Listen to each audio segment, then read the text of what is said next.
Hey guys, KRXCity here with another review. This time I'll be reviewing the Nitro Blaster from Power Rangers RPM. This is the sidearm used by the Core 5 RPM Rangers and includes three things: the Nitro Blaster, a belt clip, and one engine cell key. So taking a look at the Nitro Blaster first, we see it's molded in orange and black plastic with a lot of paint. Got some orange paint here, some glossy red paint, white and blue paint, plus silver paint.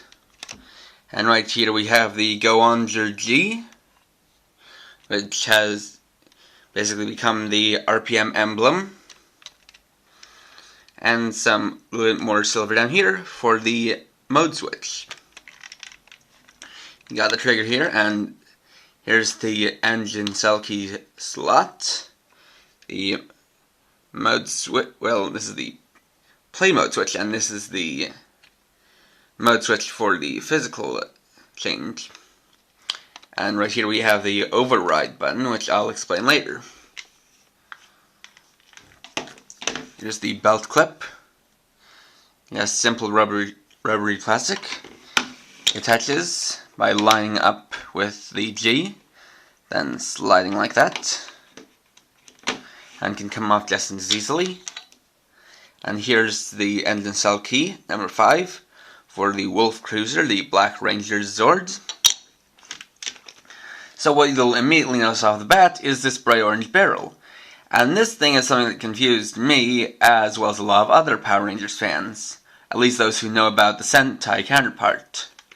This was originally the Monton gun from Engine Sentai Go-Onger, and it was designed to look like a gas pump, because Go-Onger had a racing theme, and so since the gas pump had a vague resemblance to a gun, they decided to use it for the design.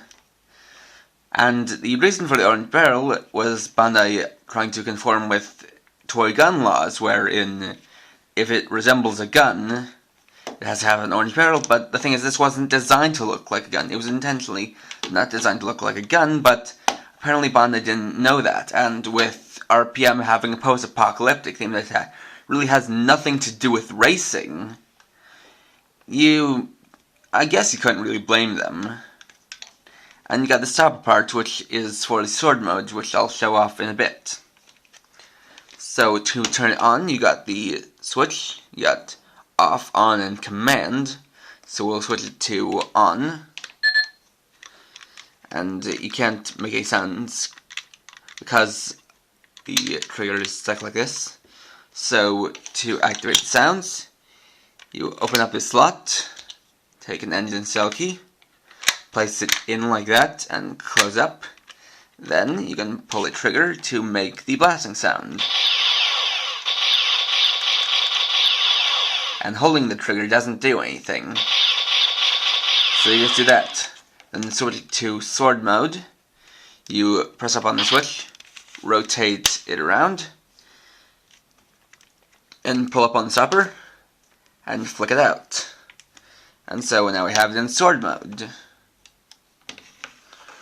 And here we have this long blade, which, I'm sure a lot of you will be reminded of Hasbro's toy lightsabers, and it does work in the same way, where you've got these different rods that are stuck together, and when they are extended out, friction holds them in place. Though the friction for this is especially strong. I mean, for something like a lightsaber, you could usually just, well, you could rather easily press down on it, but they got really tight on here. So you got a sound for the sword mode, which is right here. And once again, holding down the trigger doesn't do anything. And then you can just as easily switch it back to gun mode. And basically there's an activation switch that seems to be hit that's right around here. Though I'm not sure, since rotating it around I don't really see any switch. But it's somewhere around here. So then we can turn it off and switch it to command mode. Now this is similar to the Mega Mission helmets that were released for Power Rangers Operation Overdrive, Jungle Fury, and RPM. At least I think when it was released for RPM, I don't remember. It may not have been. So with this, you get a mission. You get a kind of pretend mission, which is, this is really aimed at the kids, because, you know, it encourages them to use their imagination. Just listen. Let's see. Okay, here's the speaker, so I'll just let you guys listen. Rangers, come in, Power Rangers. We've picked up intense activity along the Arctic Ridge. Use extreme caution. This is an advanced mission. Power Rangers training, activate. Power Punch! Now kick! Again! Power Punch! Now kick! That was a close call, Power Rangers. I'm glad you're on the team, young Ranger. Rangers, come in, Power Rangers. Yeah, and so it's like... Urgent call. And so it cycles all over again. Basically, it's like, basically, the mission is really a Power Rangers training simulation. And it's really the only one you get, but, you know, this is the kind of thing that encourages little kids to use their imagination and play around with it. Unfortunately, since it's the only mission, they might get bored after a little bit, which is why this thing isn't quite as good as the Mega Mission helmets, which you can actually download missions from online. But it was a nice touch that was well thought out, at least as far as I'm concerned. Though I will admit that the whole Power Punch now kicking, that is kind of ridiculous. I wonder how much that guy got paid.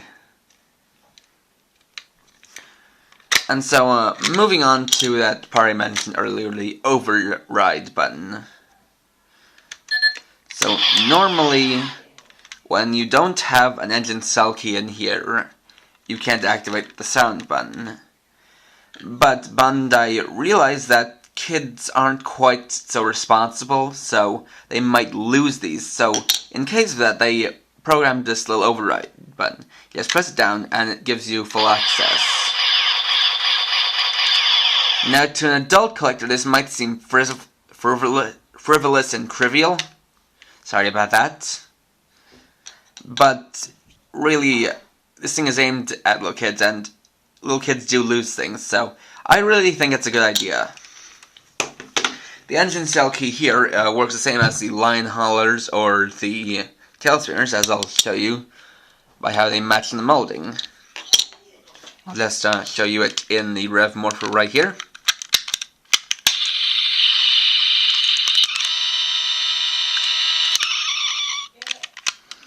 And that's that.